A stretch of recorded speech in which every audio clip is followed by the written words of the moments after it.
मेरे गुरु महेश्वर शिव को मेरा प्रणाम है।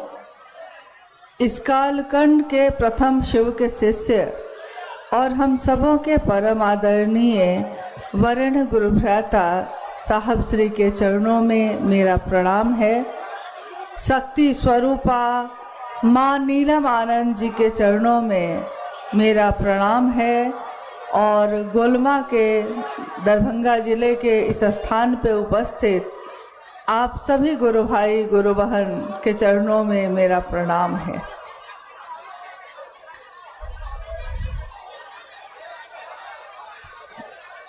मौसम बहुत खूबसूरत है और महादेव की असीम दया से हम और आप यहाँ आज उपस्थित हैं। इसलिए मेरा निवेदन है आप सभी गुरु भाई गुरु बहनों से कि कृपया शिव शिष्यता का परिचय दें और शांत हो जाएं। जहाँ जगह है वहाँ बैठ जाएं, नहीं जगह है तो खड़े रहें, परंतु शांत रहें। मैं अगर आपसे ये कहूँ कि सब कोई चुप हो जाइए तो आप शायद आपका मुख शांत हो जाए और चारों तरफ शांति छा जाए, परंतु शिव शिष्यता मन की शांति का विषय है। मन हमारा शांत हो जाए। ये जो जीवन के उतार और चढ़ाव हैं, इन उतार चढ़ाव के बीच, इन तरंगों के बीच भी हमारा मन बिल्कुल शांत अघोरावस्था में हो जाए, ऐसा तभी संभव है जब हम महागुरु महादेव का सानिध्य लेंगे। अध्यात्म के इस धरती पे इस संक्रांति काल में याद रखिएगा कि जब जब धरती पे अनाचार बढ़ा, जब जब रूढ़िवादिता बढ़ी, जब जब संकीर्णता बढ़ी और जब इन सभी के पास से सब लोग मानव जाति बंधते चले गए, तब किसी ऐसे व्यक्ति का जन्म इस धराधाम पे हुआ है जिसने एक ऊर्जा का प्रस्फुटीकरण किया है और उसके प्रस्फुटीकरण के कारण चारों तरफ की सारी रूढ़िवादिता, सारी संकीर्णता सब तिरोहित होते चले जाते हैं। सन 1980 के दशक में जब साहब श्री ने शिव शिष्यता का आवाहन किया धरती के लोगों से, ये वो काल था जब पूरा भारतवर्ष आध्यात्म के संक्रांति काल से गुजर रहा था। आध्यात्म क्या है, पहले हम लोग इस पे बात करते हैं। आध्यात्म यानी खुद को जानने का विज्ञान। मैं कौन हूँ, कहाँ से आया, कहाँ को जाऊँगा, किस लिए आया, मेरा इस जीवन में, एक मानव के जीवन में क्या कर्तव्य है, क्या जिम्मेदारियां हैं, क्या मेरी नैतिकता है, इन सब को जानने के विज्ञान को कहा जाता है आध्यात्म। आध्यात्म स्वयं की खोज है, आत्मदीपो भवः है। स्वयं की खोज आदमी कब करता है, जब वो बाहर के तरफ देखना बंद कर कर अपनी तरफ देखना शुरू करता है। बाहर की भी एक पूजा होती है और भीतर की भी एक पूजा होती है। शिव पुराण में कहते हैं कि पूजा दो विधियों से की जाती है। एक वैसे जैसे मंदिरों में होता है, आभ्यंतर भी एक पूजा होती है, बाह्य भी एक पूजा होती है। तो बाह्य पूजा में चीज़ें दिखाई देती हैं, कोई भगवान की मूर्ति है, तस्वीर है, शिवलिंग है, जल है, जलार्पण करने की सामग्रियां हैं, फल है, फूल है, प्रसाद है, सिंदूर है, धागा है, बहुत सारी चीज़ें हैं, कर्मकांड है। यानी जो वह पूजा है उसमें ये सारी चीज़ें दिखाई देती हैं, परंतु अभ्यंतर अंदर की जो पूजा है उसमें ये चीजें दिखाई नहीं देती इन आंखों से, हम महसूस करते हैं। हमारा भाव महादेव पे चढ़ रहा है, हमारा मन जो है वो शिव का सानिध्य ले रहा है, शिव का सानिध्य लेकर परम शांति को उपलब्ध हो रहा है। शिव का सानिध्य अतुलनीय शांति देता है जिसकी कोई तुलना नहीं है, ऐसा कर रहा है। और शिव की शिष्यता ये आभ्यंतर ही पूजा है, पूजा का हाईटेक स्वरूप है जिसमें हम चढ़ाते हुए कुछ नहीं दिखते, परंतु हमारा मन, हमारा जीवन शिवमय है, शांत है, स्थिर है। कहते हैं कि जब अध्यात्म की खोज के लिए हम चलते हैं तो एक सही गुरु का सानिध्य, एक सही गुरु का मार्गदर्शन हमको मिलना चाहिए। गुरु, सदगुरु, जगत गुरु, यानी गुरुओं की 3 श्रेणियां मानी गई। गुरु अपनी वाणी से, अपने शब्द से, अपने स्पर्श से अपने पास बैठाकर शिष्य के मन में शिव का आवेश पैदा करते हैं। और गुरु आचार्येंद्र भी होते हैं तो अपने आचरण के द्वारा भी शिव का आवेश पैदा करते हैं। गुरु के रूप में जो शरीरधारी गुरु हैं, उनके रूप में वो शिव का आवेश पैदा करते हैं, परंतु इसके लिए कोई न कोई कर्म कांड, कोई न कोई विधियां, कुछ नियम, कुछ पात्रता ढूंढी जाती है।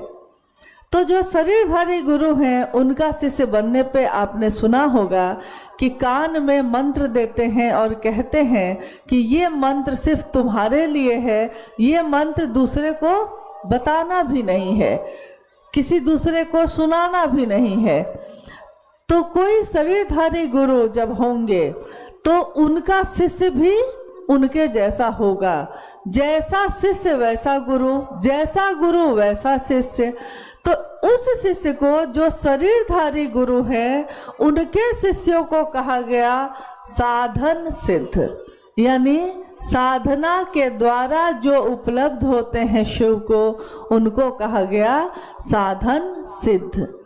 तो गुरु हो गए शरीरधारी, उनका शिष्य हो गया साधन सिद्ध, यानी उपासना, साधना, आराधना या मंत्रों के जप से ही ये हो सकेगा। इसलिए हर गुरु अपने शिष्यों को कोई ना कोई मंत्र देता है। वो जिस देवी या जिस देवता का सानिध्य लेकर चल रहा है, वो उसी देवता का या उस देवी का मंत्र देता है। और लाखों मंत्रों के जप से एक विशेष अवधि में वो शिवत्व को उपलब्ध होने की पात्रता प्राप्त कर लेता है। परंतु जब कोई सद्गुरु होता है तो सद्गुरु भी शरीर में होगा, परंतु सद्गुरु जो शरीर में है वो कहा गया कि मात्र अपनी दया से शिव का आवेश पैदा कर सकते हैं। तो यहाँ हमको समझ में आता है कि जब कोई सद्गुरु शरीरधारी जो है वो अपनी दया से शिव के लिए आवेश पैदा कर सकता है, तो शिव को गुरु बनाने की जरूरत क्या है?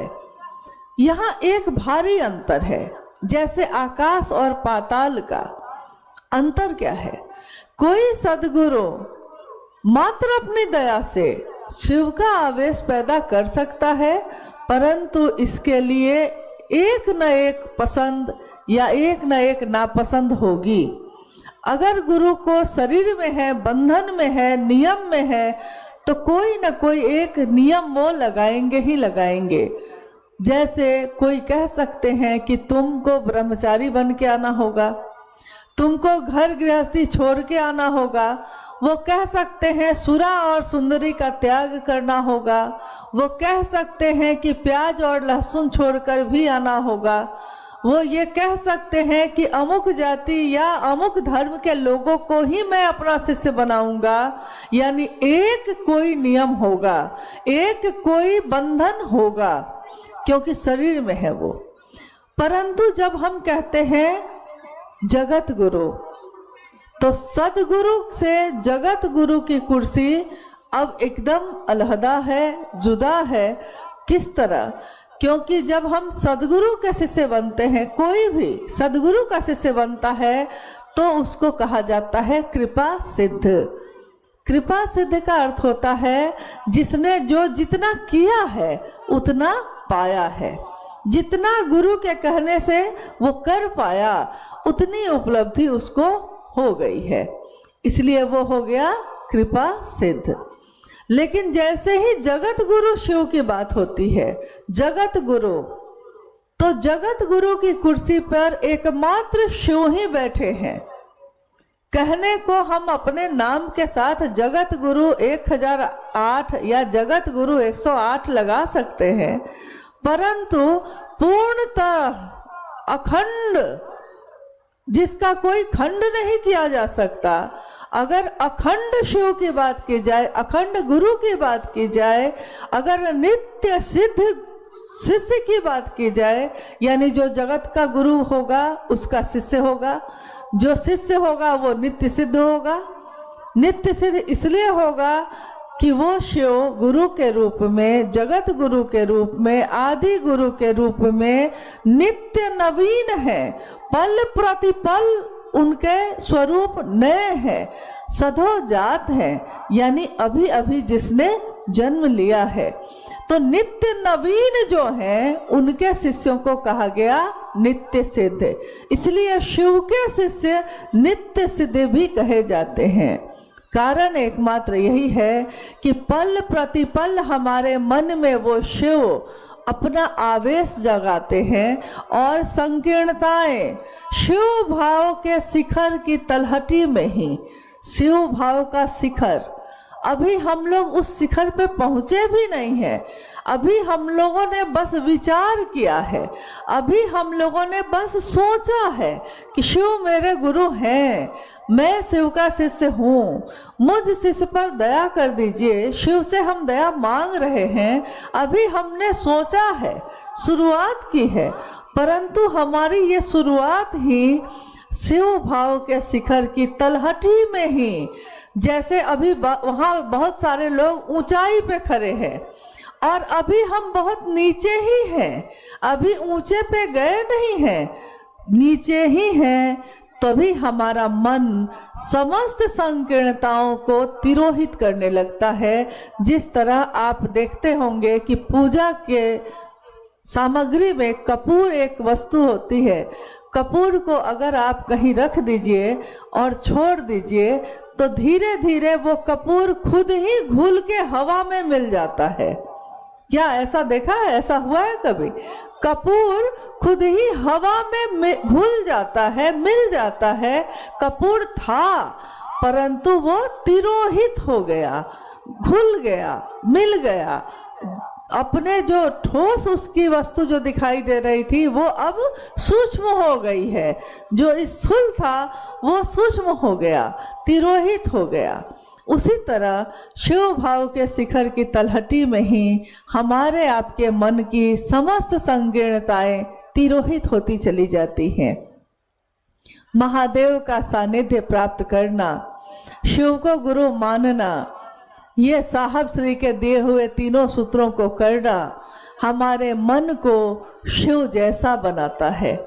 जब हम पहला सूत्र करते हैं तो पहला सूत्र करना ही शिव भाव के लिए, जागरण के लिए, मेरे मन में शिव का भाव जग जाए, मैं शिव का शिष्य बन सकूं, मेरा भाव वैसा हो जाए, मेरा स्वभाव वैसा हो जाए, इसकी कामना लेकर जब कोई चलता है तो धीरे धीरे जितनी बार वो आवृत्ति करता है, जितनी बार वो दोहराता है, हे शिव आप मेरे गुरु हैं, मैं आपका शिष्य हूँ, मुझ शिष्य पर दया कर दीजिए, ये बात हम जितनी बार दोहराते हैं अपने मन में, तो मन एक ऐसी चीज है जो दिखाई नहीं देता, सूक्ष्माति सूक्ष्म है, सूक्ष्म है, दिखाई नहीं देता, लेकिन जो दिखाई नहीं देता वो विचारों को पैदा करता है।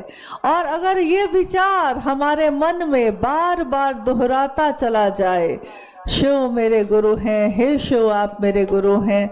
ये अगर बार बार मेरा मन दोहराता है तो एक दिन मेरा मन ये समझ लेता है, सचमुच में समझ लेता है कि शिव के सिवा मेरा अपना कोई नहीं है, महादेव के सिवा मेरा अपना अब कोई नहीं है। शिव की दुनिया में उसका शिष्य है और शिष्य की दुनिया में उनका शिव है। मात्र इतना ही बाकी रह जाता है, यहाँ करने जैसा कुछ भी नहीं है, मात्र गुरु की दया ही सब कुछ कराती चली जाती है। तो शिष्यता के जागरण के लिए, स्वस्फूर्त जागरण के लिए मेरे मन में, मेरे हृदय कमल में वो शिव जग जाए, मेरे मन के तार तार में वो शिव जग उठे। ये जागा जागा महादेव बोलना सिर्फ ना रहे, मेरा मन इसको अनुभूत करे, महसूस करे कि शिव जगे है मेरे अंदर और मैं एक सिर्फ मानव नहीं हूँ, मैं सिर्फ एक इंसान नहीं हूँ, मैं उस शिव का एक अंश हूँ जो असीम है, जो अचिंत्य है, जो नवीन है, जो अनंत है, जिसकी कोई सीमा नहीं है। कहा जाता है बूंद की अपनी कोई ताकत नहीं। एक बूंद की क्या ताकत है? पानी, एक गिलास पानी की क्या ताकत? वो किसी का कुछ बिगाड़ नहीं सकता, लेकिन एक आदमी की प्यास बुझा सकता है, परंतु उसमें ताकत बहुत कम है। एक व्यक्ति की प्यास थोड़ी देर के लिए बुझा सकता है। उसको तालाब के पानी में रखिए, उसकी ताकत अब क्या है? एक गिलास पानी की ताकत अब एक तालाब भर पानी की ताकत है। वो मिल गया उसमें, तेरा हूँ तुझ में मिल जाऊं, तू बक्र गिरा मैं जल जाऊं, तेरा हूँ तुझ में मिल जाऊं। तो जब तेरा हूँ तुझ में मिल जाता हूँ तो मेरी जो ताकत है, मेरी जो क्षमता है, अब मेरे जैसी नहीं है, अब ये किसके जैसी है? उसके जैसी, जिसके सानिध्य में, जिसके भाव में मेरा मन आज रम गया है, बस गया है, शिव के जैसी। वही पानी समंदर में डाला जाए तो उसकी ताकत समंदर जैसी होती है। एक बूंद की अपनी कोई ताकत नहीं होती, परंतु वो बूंद अगर समंदर में मिल जाए तो उसकी ताकत भी असीम है, अनंत है, अचिंत्य है। तो शिव से मिलने का मन, हमारा आपका मन जब मिलता है तब क्या होता है? जब शिव से हमारा मन मिलता है तब हम खुद ही उसकी महिमा का गान करने लगते हैं, हम खुद ही महादेव की महिमा का गान करने लगते हैं। कोई मुझसे पूछने नहीं आता, कोई मुझसे जानना नहीं चाहता, परंतु इतना बोलते हैं महादेव की बात कि महादेव महादेव बोलते बोलते आंखें खुलती हैं और महादेव महादेव करते करते आंखें रात में बंद हो जाती हैं। नींद में भी शिव ही दिखाई देते हैं। जो दिन रात शिव की बात करता हो उसके जीवन में, उसकी नींद में भी शिव ही अवस्थित होते हैं। तो महादेव की बात जब हम करते हैं, यानी शिव की चर्चा करना, शिव की चर्चा एक ऐसा काम है, एक ऐसी विधा है जिसमें कुछ नहीं लगता, आपका मन लगता है, आपके मन के भाव लगते हैं, हृदय के भाव लगते हैं। और अगर हृदय में भाव हो तो घास के मैदान में बैठकर भी शिव चर्चा की जा सकती है। हृदय में भाव हो तो बोरा बिछा के भी महादेव की बात होती है और लाखों की भीड़ में भी महादेव की बात होती है। एक व्यक्ति से अकेले में भी महादेव की बात होती है। महादेव की बात करने के लिए हम किसी के मोहताज नहीं हैं। महादेव की बात करने के लिए हमको कोई व्यवस्था करने की जरूरत नहीं है। कथाओं का व्यवस्था करने में तो काफ़ी कुछ लगता है, मगर शिव चर्चा में तो एक दरी और एक बहुत मन हुआ तो एक माइक लगता है। एक दरी, एक माइक, और बहुत खुश हुए हैं तो पानी की व्यवस्था कर दिया गया है। लोग आते हैं, महादेव की बात करते हैं, चले जाते हैं। क्या मिलता है? साहब ने हमेशा ये पूछा। आखिर मैं तो हर कार्यक्रम में एक ही बात कहता हूँ, जब भी साहब कहीं जाते तो उनके कार्यक्रम में जब लोग आते, लौटने के बाद साहब पूछते कि मैं तो हर कार्यक्रम में अपने जीवन की बात ही बताता हूँ, मैं कोई बड़ी बड़ी बात तो नहीं करता। मेरे जीवन में जो घटा है, मैंने ठोकरें खाई हैं, मैंने पीड़ा भोगी है और उस पीड़ा को भोग कर मेरे गुरु शिव हुए हैं। तो मैं अपने गुरु भाई गुरु बहनों से अपनी दिल की बात बताता हूँ, उनको सुनाता हूँ कि कैसे मैं 14 वर्षों तक भटकता रहा, कैसे कितने लोगों को मैंने अपना गुरु बनाया, लेकिन शरीरधारी गुरु होकर भी जिन्होंने मुझको धोखे दिए, मेरा मन लहूलुहान हुआ। साहब ने कहा मेरे मन की दशा उस समय ऐसी थी जैसे जिस दिन जब 1974 में आरा के गांगी शमशान में मैं बैठा था, आधी रात में 2 बजे का समय रहा होगा, और मेरे मन में उस समय अचानक मैंने अपने जीवन को देखा। मेरे जीवन में पिछले 14 वर्षों के जीवन में मैंने देखा कि मैंने क्या पाया, और मेरा मन विषाद से, हताशा से, निराशा से भर गया। मेरे मन ने सोचा कि पिछला 14 वर्ष मेरे जीवन का बर्बाद हो गया। मेरे पिता कहते थे हमेशा कि बर्बाद हो जाइबा, कुछ ना मिली, और सही में मैं बर्बाद हो गया, मुझको कुछ ना मिला। और आज जब मैं इस आरा के गांगी शमशान में बैठा हूँ तो सोचता हूँ कि 14 वर्ष अपने जीवन के मैंने बर्बाद कर दिए, अब क्या करूँगा। उसी समय देखिए, जब कोई गुरु के सानिध्य में जाता है तो एक दिन उसका मन हताश और क्लांत और श्रांत हो जाता है, तब वो थक कर, हार कर, समर्पित होकर शिव की शरण में जाता है। वही अवस्था उस समय साहब के मन की हुई। उन्होंने कहा एक साथ जैसे हजारों सुइयां चुभो दी जाए, जैसे बर्फ के पहाड़ से किसी को धकेल दिया गया हो और लहूलुहान होकर वो गिरता चला गया हो, वैसी अवस्था मेरे मन की थी उस समय। आंखों के आगे शमशान का भयावह अंधेरा था और मन लहूलुहान था, परंतु उस अंधेरे में रोशनी की एक किरण कौंध गई। जब चारों तरफ काले बादल छाए हो तो बिजली की एक चमक सारे अंधेरे को दूर कर देती है। जब पूरा घर अंधेरे में डूबा हो तो एक दिए की रोशनी पूरे घर को रोशन कर देती है। साहब के मन में उस समय ये पंक्ति गूंज गई। पंक्ति यही थी जो अक्सर हमारे घर बार में लोग पूजा में प्रयोग करते हैं।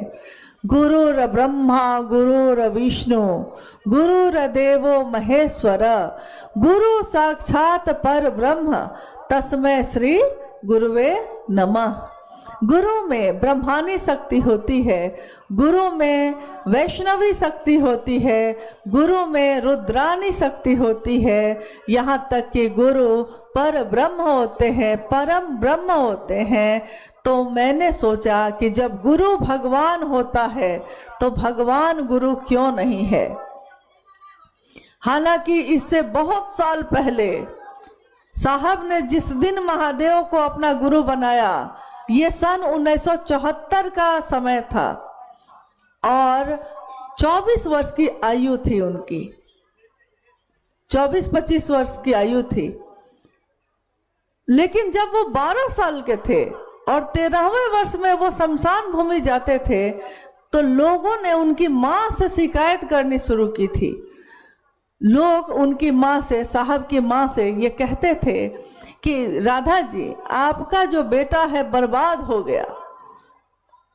और साहब जब घर आते तो माँ उनको समझाती थी कि बउआ बरको, लोग कहते हैं कि आप बर्बाद हो जाइएगा, अघोरी हो गए, शमशानी हो गए। आपके पिता चाहते हैं कि आप पढ़ाई लिखाई करिए, कुछ अच्छा करिए, छोड़िए इन चीजों को। उस दिन साहब ने अपनी माँ से कहा था। 13वें वर्ष में प्रवेश करने वाले एक बालक ने अपनी माँ से उस दिन कहा था कि माँ, लोग कहते हैं कि इंसान भगवान के पास से आता है, जन्म लेता है तो हम लोग क्या कहते हैं, कहाँ से आया है ये बच्चा जो मेरे गोद में है, ये भगवान ने दिया, महादेव का दिया हुआ है, तो महादेव के पास से आया। अक्सर छोटे बच्चे पालना में झूलते झूलते मुस्कुराने लगते हैं, हंसने लगते हैं, नींद में है, बिल्कुल नींद में है और नींद में ही हंसने लगते हैं। तो हमारे घर बार में लोग कहते हैं कि देखो भगवान जी के साथ खेल रहा है, भगवान के साथ इसका रिश्ता अभी भी जुड़ा हुआ है, जगत में आ तो गया है परंतु भगवान के साथ खेल रहा है। साहब ने यही बात अपनी माँ से कही थी कि लोग भगवान के पास से आते हैं, परमात्मा के पास से, और परमात्मा के पास चले जाते हैं। जब उनकी मौत हो जाती है तो लोग कहते हैं कि ये मरकर फिर भगवान में लीन हो गया, भगवान में चला गया थी, चरितार्थ हो रही है, क्योंकि आज वो भगवान सिर्फ मूर्ति में नहीं है, सिर्फ तस्वीर में नहीं है, सिर्फ शिवलिंग में नहीं है, वो महादेव हमारे जीवन में है, हमारे दिल की धड़कन में है, हमारे घर के मुखिया हैं। हम कुछ भी करते हो हमारे मुंह से यही निकलता है, महादेव की दया होगी तो हो जाएगा। कुछ भी अच्छा होता है तो कहते हैं महादेव की दया है तभी तो हुआ है, महादेव की दया ना होती तो कैसे होता। तो सोचिए उस अवस्था में साहब ने जब 1974 में शिव को अपना गुरु बनाया तो उनके मन ने ये समझा कि अब मैं जो भी आप तस्वीर में हैं, दिखते हैं, आइएगा, मैं आपसे कुछ नहीं सीखूंगा। जो मैं करता था इससे पहले 14 वर्षों तक जितने भी कर्मकांड मैंने किए हैं, जितने भी साधना या कुंडली जप मैंने किए हैं, ये सारी चीजें मैं छोड़ता हूँ और अब आप जो बताइएगा मैं वही करूँगा, इसके सिवा कुछ भी नहीं करूँगा। साहब को पता था उस समय कि भगवान महादेव दिखाई इन आंखों से नहीं देते, तो उन्होंने उस समय बाद में सोचा कि मैंने भगवान शिव को अपना देंगे कैसे, साधना बताएंगे कैसे, तो मैं समझूंगा कैसे। ये सोचकर उन्होंने किसी से ये बात नहीं कही, किसी को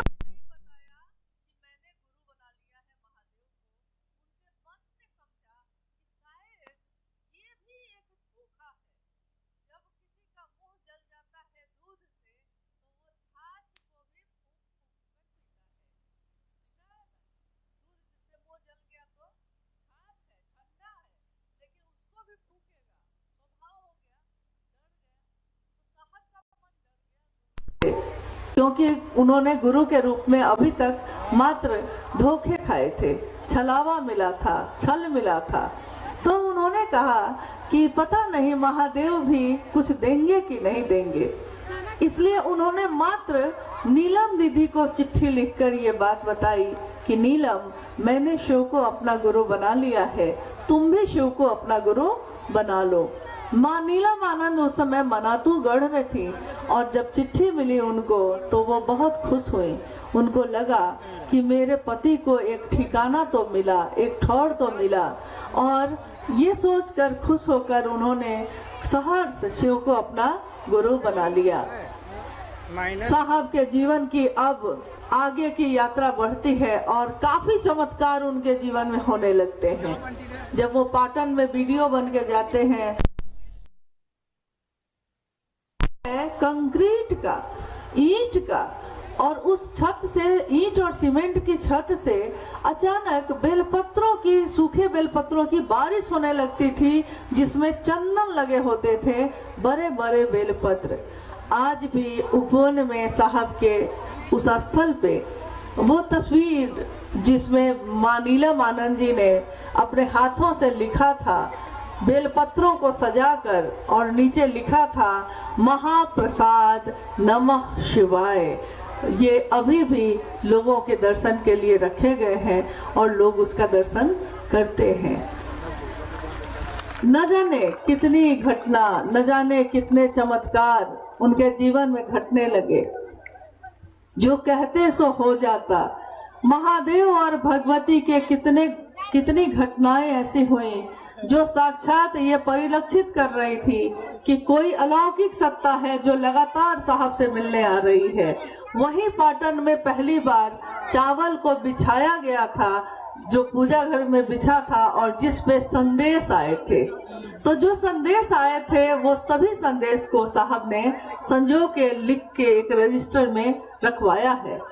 और पहली बार जब उस चावल में ये लगा कि कोई शक्ति है, जो चावल के डब्बे में कोई आकृति उभर रही है बार बार, तो सबने कहा कि लगता है कोई अलौकिक शक्ति है जो आपसे कुछ कहना चाहती है।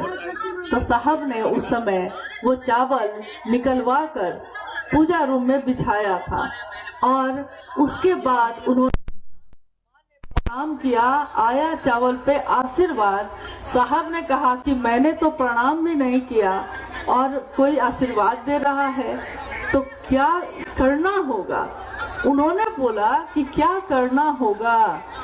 तो उसमें संदेश जो आया था सबसे पहली बार उस चावल पे, तो संदेश आया था कि नमः शिवाय।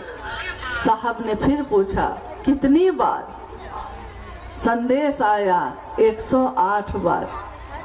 कब तक? पूछेंगे ना कि अगर ये मंत्र करना है तो कब तक करना है? उन्होंने पूछा कब तक? संदेश आया आजीवन। इसी बात को साहब ने बाद में बताया है कि जब आप ईश्वर प्राप्ति के लिए कोई मंत्र का जप करते हैं तो वो जीवन भर किया जाता है। जब आपकी लौकिक कामनाओं की पूर्ति के लिए करते हैं तो उस कामना की पूर्ति तक वो मंत्र का जप आप कर सकते हैं। जब कामना पूरी हो जाए, कोई संतान के लिए जप कर रहा है, कोई अपने घर के सुख के लिए कर रहा है, जब वो चीजें उपलब्ध हो जाती हैं उसके बाद उन मंत्रों का जप नहीं किया जाता। परंतु ईश्वर प्राप्ति के लिए जो मंत्र होते हैं उसका आजीवन जप किया जाता है। तो सन 1975 में साहब को नमः शिवाय मिला था हवा के झोंके के साथ। नमः आया, शिवाय उतर गया। हालांकि दूसरे सूत्र में और पहले सूत्र में, दोनों सूत्रों में साहब ने पहला सूत्र जो बनाया दया मांगना, दूसरा सूत्र बनाया चर्चा करना और तीसरा सूत्र बनाया नमः शिवाय से शिव को प्रणाम करना। आप चाहें तो 24 घंटे में एक बार माला पे जप कर सकते हैं और टुकड़े टुकड़े में जब मन हो, जब आपका मन महादेव पे टिके, तब आप अपने मन में महादेव को नमः शिवाय से सांस पे चढ़ा के, नमः सांस पे चढ़ा, शिवाय उतरा, तो नमः शिवाय ऐसा करके शिव को प्रणाम कर सकते हैं।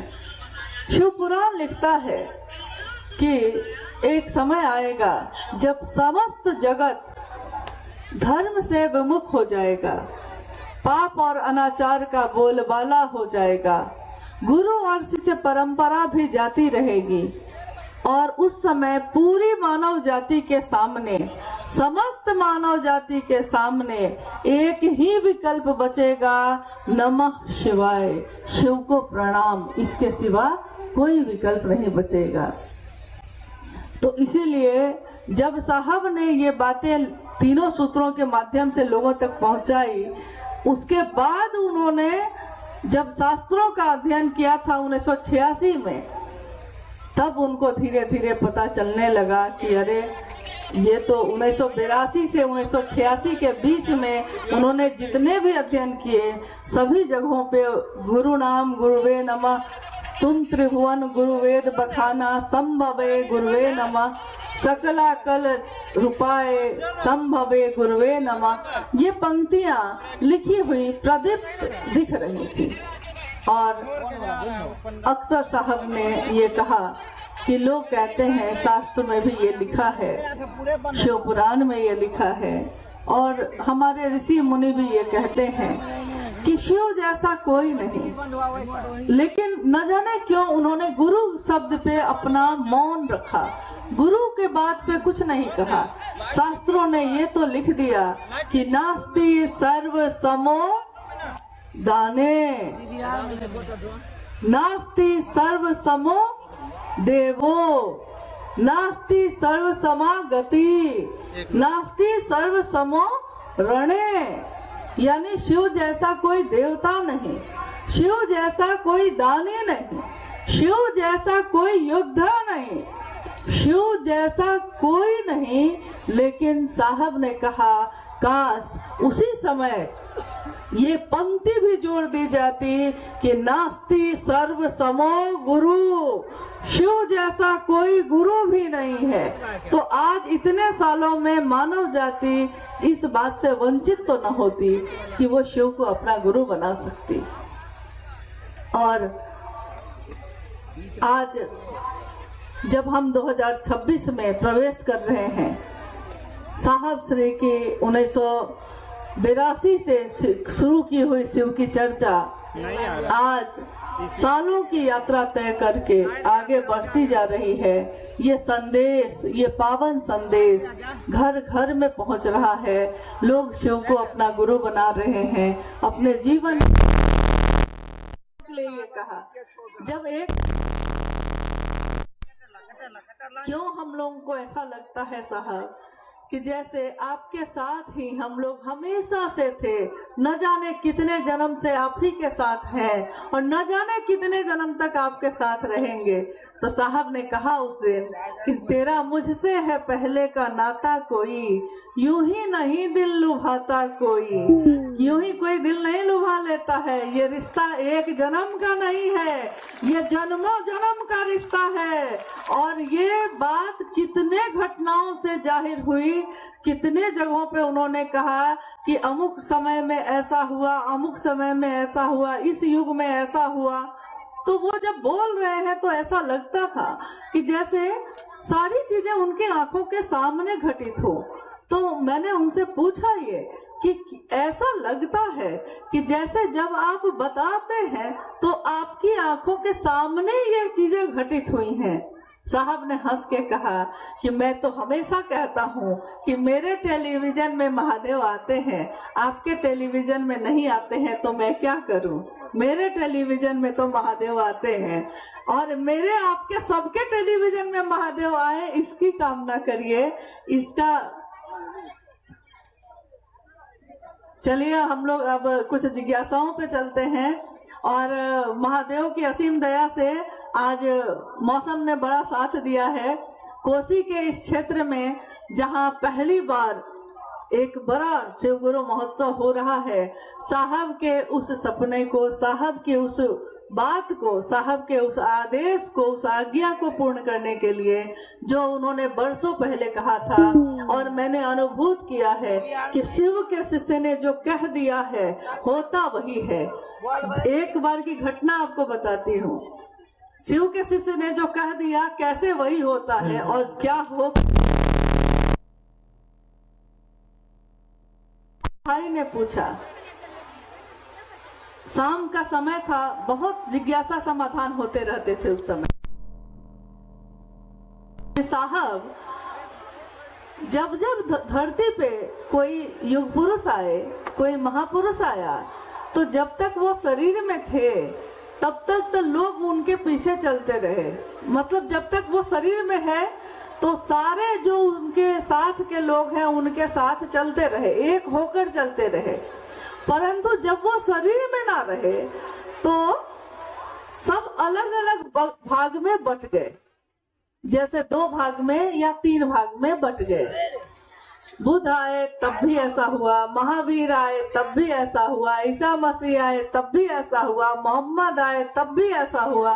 तो जब भी शरीर में कोई आया तो जब तक वो था तो सब एक होकर थे, और जब वो शरीर में ना रहा तो फिर लोग कुनबे में बटे या 2 भाग 3 भाग में बट गए। तो उस गुरु भाई ने पूछा साहब से कि साहब क्या शिव की शिष्यता में भी ऐसा होगा, क्योंकि शरीर में है तो शरीर तो एक दिन जाएगा, शरीर जब एक दिन चला जाएगा तो क्या शिव शिष्यता में भी ऐसा होगा। उस समय साहब ने कहा था, बरसों पहले की, ये कम से कम 20 साल पहले की बात है, आपके पेज पे चल रहा है, लगभग 20 साल पहले उन्होंने ये बात कही। कि देखो बोलियो ना। औरों में जो हुआ सो हुआ, औरों के अंदर वो गुरु थे, कोई सदगुरु था तो हुआ, परंतु यहाँ जगत गुरु शिव है और बाकी सब में पहले सब एक होकर चले, फिर बाद में अलग अलग भाग में बट गए, परंतु शिव की शिष्यता में पहले सब अलग अलग कुनबे में बटेंगे। कोई इस क्षेत्र का हो जाएगा, कोई इस जिला का हो जाएगा, कोई किसी स्थान का हो जाएगा, कोई वरीय हो जाएगा, कोई नया हो जाएगा, परंतु शुरू में ये सब होगा और अंत में सब एक हो जाएंगे। शिव की शिष्यता में सब एक है और हो के रहेंगे। ये आज से 20 साल पहले साहब ने कहा था और आज ये आंखें ये देखती हैं कि जो उन्होंने कहा है वही हुआ है। आज सभी के मन के सिकवे शांत हो गए, सिकवे गिले किसी से अब नहीं है। पहले सोचिए तो, पहले मन में कितनी शिकायतें थी लोगों के लिए, अब है कितनी शिकायत होती है अब। पहले तो जब लोग आते थे साहब से मिलने तो सबके पास किसी न किसी की शिकायत होती थी, परंतु अब सबके पास एक ही बात होती है, मैं शिव का शिष्य कैसे बनूं और दूसरों को शिव का शिष्य कैसे बनाऊं। चलिए हम लोग जिज्ञासा कुछ देख लेते हैं।